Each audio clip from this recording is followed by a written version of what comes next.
Hello বন্ধুরা, good morning. আমি সুস্মিতা। আমার আরও একটি নতুন ব্লগে তোমাদের সবাইকে স্বাগত জানাই। কেমন আছো তোমরা সবাই? আশা করি তোমরা সবাই খুব ভালো আছো। আমরাও খুব ভালো আছি। বন্ধুরা, ভিডিওটার থাম্বনেল আর টাইটেল দেখে তো বুঝেই গেছো আজ হলো রাখি বন্ধন। বন্ধুরা, রক্ষাবন্ধন, তাই তোমাদের সকলকে জানাই শুভ রাখি পূর্ণিমার অনেক অনেক শুভেচ্ছা, অভিনন্দন ও ভালোবাসা। তো বন্ধুরা, আজকে না রাখি বন্ধনের জন্য আমার ভাই আমার বাড়িতেই চলে এসেছে। আর এটা হলো নতুন ভাড়া বাড়ি। বন্ধুরা, তোমরা তো দেখতেই পাচ্ছ আমরা কয়েকদিন আগেই চলে এসেছি অন্য একটা বাড়িতে। তো সেই ভিডিওটা তো তোমাদেরকে দেখানো হয়নি, তো আস্তে আস্তে তোমাদেরকে দেখাবো। তো পুরনো বাড়ি থেকে তো চলে এসেছি, বেশ কয়েকদিন হয়ে গেল। তো বন্ধুরা, এখন রাখি বন্ধনটা করে নিচ্ছি, মানে রাখি পরিয়ে দিচ্ছি আমার ভাইকে, আর তারপরে মিষ্টি মুখ করাচ্ছি।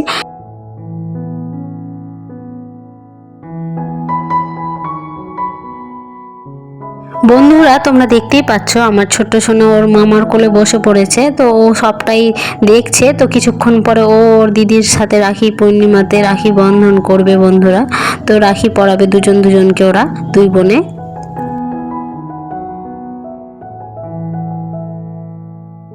রাখি পরানোর পর্ব কমপ্লিট করে এখন আমরা দু ভাই বোনে কিছু ফটো তুলে নিচ্ছি। বন্ধুরা, তো এগুলোই তো স্মৃতি হিসেবে থাকবে সারা বছরের জন্য।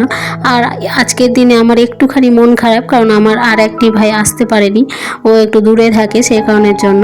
তো কি আর করব বন্ধুরা, কিছু করার নেই। ও যেহেতু বাইরে জব করে, সেই জন্য।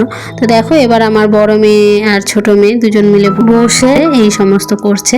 তো ওদেরও শখ একটা ভাইয়ের ছিল, তো ওদের তো ভাই নেই, তাই জন্য ওরা বনেই রাখি বন্ধন করে নিচ্ছে।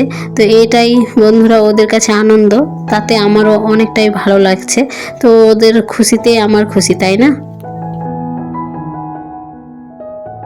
তবে এখানে একটা মজার বিষয় হলো, আমার ছোট সোনা খুব পণ্ডিত এক কথায়। তো ওর দিদিকে শিখিয়ে দিচ্ছে কিভাবে রাখি পরাতে হবে, আর সবটাই উপলব্ধি করেছে ও আমাকে দেখে।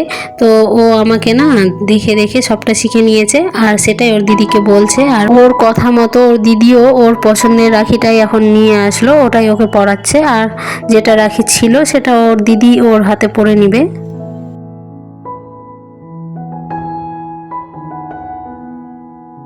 এই মুহূর্তেই বলে রাখি বন্ধুরা, ভিডিওটা তোমাদের কেমন লাগলো? যদি একটু হলেও ভালো লেগে থাকে তাহলে অবশ্যই একটা লাইক করে দেবে।